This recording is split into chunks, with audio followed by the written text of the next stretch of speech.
Welcome at the Processo alla Tappa, Ollie Russell and Paul Wellington. Hi guys, Hello. nice to Yeah. meet you. How are you? Good to meet you. Yeah, pretty tired. Pretty tired, yes. Yes. Good, yeah, adrenaline's still flowing, still hungry for tomorrow, but yeah, getting a little bit jaded now. So guys, you race for GS Mossa.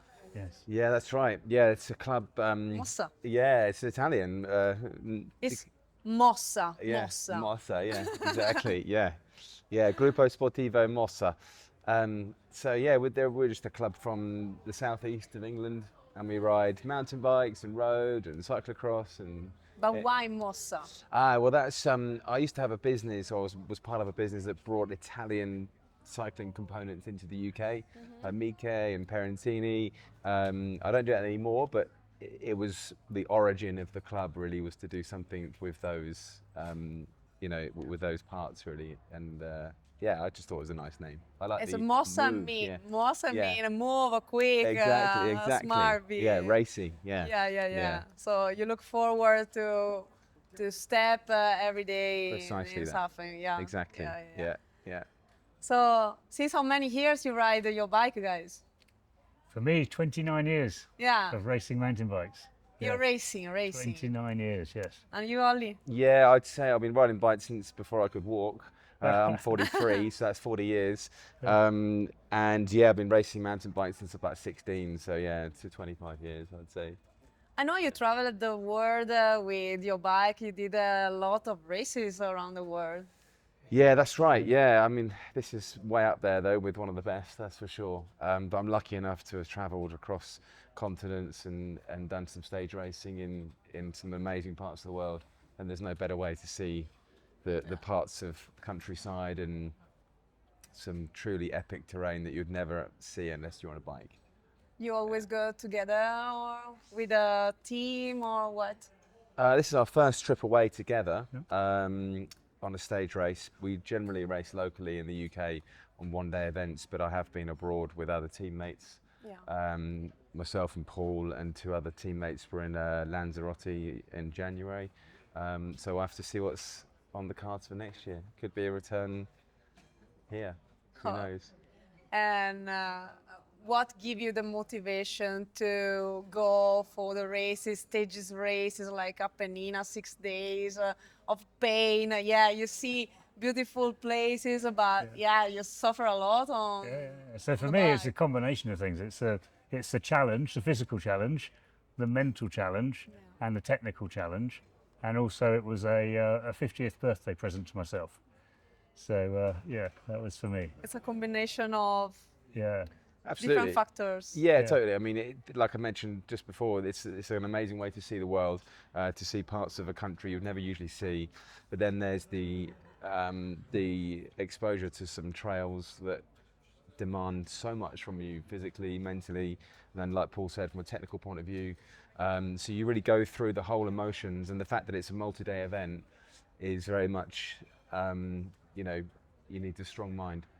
Which emotion did you feel today on the Queen stage?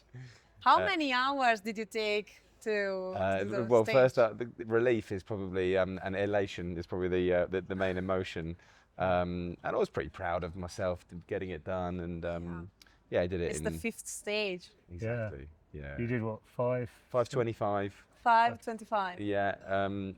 Yeah, I was chuffed. Yeah, very very satisfied. It was a challenge. Quite fast. Quite is fast quite in fast. 5 hours. Yeah. And Well, you? 6:20 something. Yeah, it's a lot. Yeah. It's a big day on a A bike. big day on the bike. Yeah, and the emotion was pure pleasure on the bottom of the descents, real adrenaline and fun, and then just survival. Survival. You know Lilo. Lilo, the 72 years old guy who is racing. Yeah. He arrived the last 20 part of the group, Yeah. and he said the heroes has still to come because Couldn't said it better. yeah. And I said, yeah, you are right, because the heroes needs more hours, because it's easy to be strong Yeah. and be fast, but Yeah. stay on the bike for more than 5 hours. Totally agree. Guys, you are heroes. Well, I've got so much respect for people who are out there and they're using a lot of the the time given, because their recovery time is shorter. Yeah. They might not have the same technical ability, so their challenge is slightly higher. But yeah, absolute maximum respect for everyone here, but particularly the people who are in the saddle a lot longer than we are. Yeah. Do you have the time to see the landscape, or you are just focused on the road, on the wheel in front of you? A bit of both. Today, there was a few times I looked up, and there was one time we got to the top of the mountain. It's a beautiful view. The clouds are just parting, and I got my phone in my pocket. I was about to take a picture. I looked behind me, and there were like 10 guys on my wheel. I was Oh, like, maybe "Ooh, not." no." Yeah. So I was like, yeah, that can wait. I'll just look at your social media instead. But yeah, definitely have time to look around. But there is a lot of times where you have to remind yourself to do it because you're just looking at the rear mech in front of you, or you know. And Paul? Yeah, do you for have me, time or actually not? I get energy off of the landscape. So I look even in the forest. You know, you just look around. You're looking at where the water flows, where the trees, the hiking paths. Yeah, and some of the views the last few days have been really special. It's an amazing part of the world. And Yeah, you'd never come here otherwise. We'd Yeah. never come here if it wasn't for this event. yeah, the media team are doing an amazing job of transporting what we're doing and putting it out there to the people that are following us. Yeah. So everyone in our club or our families or whatever can see exactly the nature of what we're doing, but also the beauty of the landscape which Yeah. we're navigating through. Super. And I have a question for you, because UK really loves sport. I asked you because you told me that you ride your bike since many years, so maybe you follow also the pro cycling and everything. And UK really loves sport, loves cycling. I remember the Olympics in London, I remember the Tour of Britain and many other races. And there are so many people along the road watching the girls and men riding, but seems that there is no interest in investing in cycling. Why? Why do you think? It's a very good question. I think that our domestic road scene and to some degree mountain biking scene is on the decline. The finances are just not there. I don't know exactly why that is, because the participation is high. The numbers are, like you mentioned, are there, but I think You have also good riders, because produce in good riders, road yeah. cycling, mountain bike, you have really Yeah. good track cycling. You have good riders, good examples, but seems that they every time when they grow, they have to go out from UK and find a team outside because there is no I team. think the heritage and despite the 2012 Olympics success, that legacy is almost wearing out now, and cycling doesn't really have that deep heritage compared to continental countries. You know, France, Spain, Italy. They're a lot more accepting of cyclists on the roads. I think businesses are more forthcoming in supporting them. In the UK, I'm not sure the exposure is high enough to warrant the cost of supporting a team financially and races. We're competing with lots of other sports in the UK, and unfortunately, the exposure of the sport is very low in the UK. But it's sad. It's really sad because you have a big potential, but Huge. you don't use it. And I read a few hours ago that also Trinity cycling team is going to Is it close. really? So They got some great riders. It's a small team, but they've Yeah. got some really talented riders. Yeah. You Tom know, Pidcock yeah. race for Trinity. So and also Tao Gegenhardt said that Yeah. talk about this problem is sad. I think it's true what you said though, Ollie. Coming after 2012, there was a real influx, right? There was a lot of funding, and then it has just tailed off a little bit Yeah. for the reasons I think you said. So yeah, Yeah. Very sad. yeah. Turning back to Appenninica, so you are enjoying Appenninica. Would you suggest Appenninica to people, Definitely. to friends, to family? Definitely. Well, it was suggested to us by a teammate of ours, Ollie Mitchell, who did it a couple of years ago with Toby, who's here again racing this week. And he just said one word: he's savage. Just be careful, it's savage. And so we signed up, knowing what was in store, but you can't really prepare for it.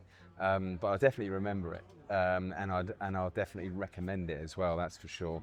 I'm just so impressed, and Paul and I often marvel at the logistics, the routing, the media, the volunteers, the people.